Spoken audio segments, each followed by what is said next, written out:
Etawah GIC मैदान में आज 2 दिवसीय किसान महोत्सव का किया गया आयोजन, जिसमें मुख्य अतिथि के रूप में पहुंचे जिलाधिकारी अवनीश कुमार राय ने फीता काटकर शुभारंभ किया।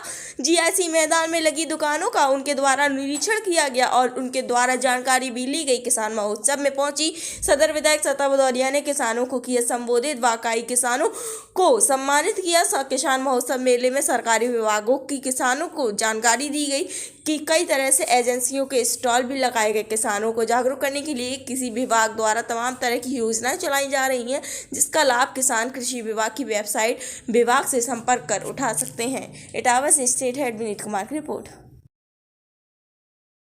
करूंगा और जल के संरक्षण के लिए जो भी प्रयत्न होगा वो करूंगा। इसके साथ ही हम अगली पीढ़ी के लिए पानी। धन्यवाद। ये थे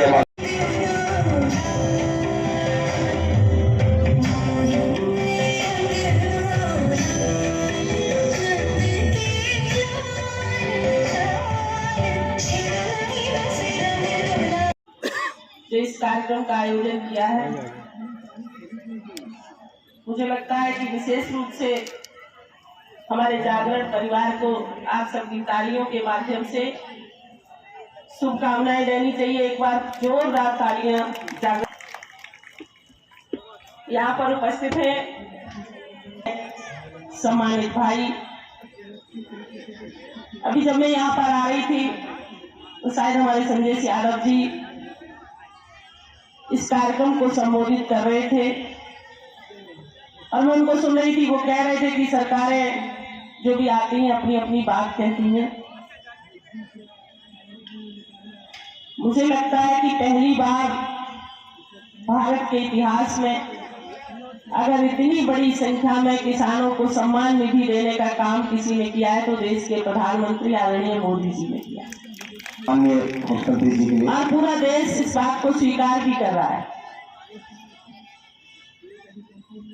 उसका प्रत्यक्ष प्रमाण कैसे हमारी सम्मानित बहनों ने, कैसे सम्मानित किसान भाइयों ने देश के यशस्वी प्रधानमंत्री को अपना आशीर्वाद दिया।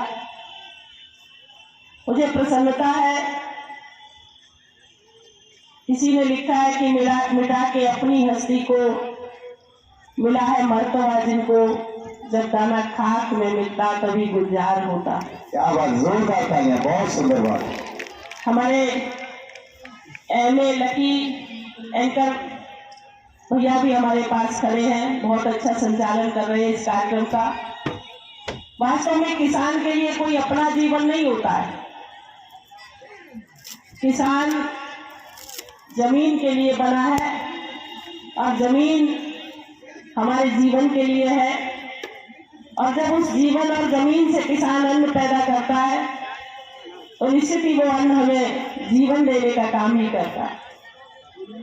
तो आप बहुत कठिन परिश्रम करके, और अगर आपका सम्मान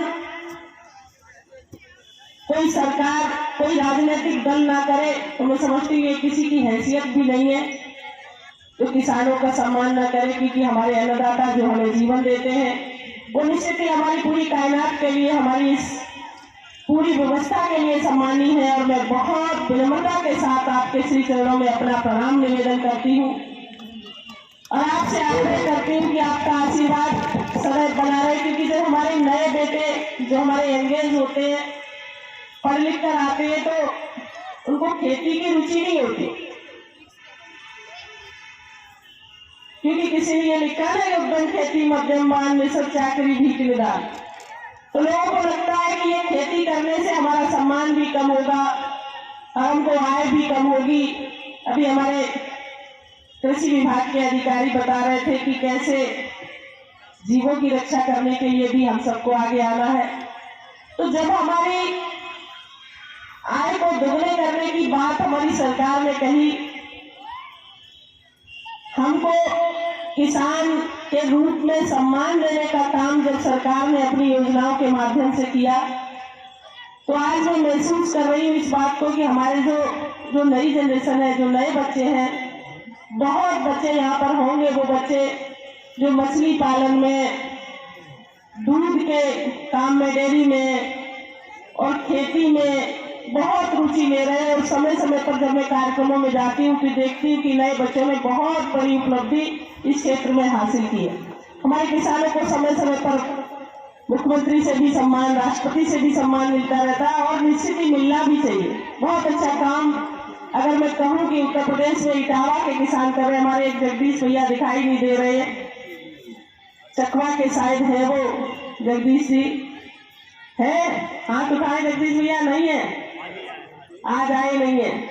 तो मैं एक बार उनके दरवाजे पर पहुंच गई और गमले में लगा जो पेड़ लगे थे उनमें बहुत अच्छे से उन्होंने ग्रोथ कर रहे थे, मिर्ची लगी थी। तो मैंने कहा जगदीश भैया मुझे कुछ नहीं चाहिए, मुझे ये गमला उठा के आप दे दो। तो जब किसान बहुत मेहनत, जिस चीज में हमें रुचि होती है, मेरा कहने का भाव केवल यही है कि रुचि के साथ हम जो काम करते हैं निश्चित ही वो पूर्णता को प्राप्त होता है।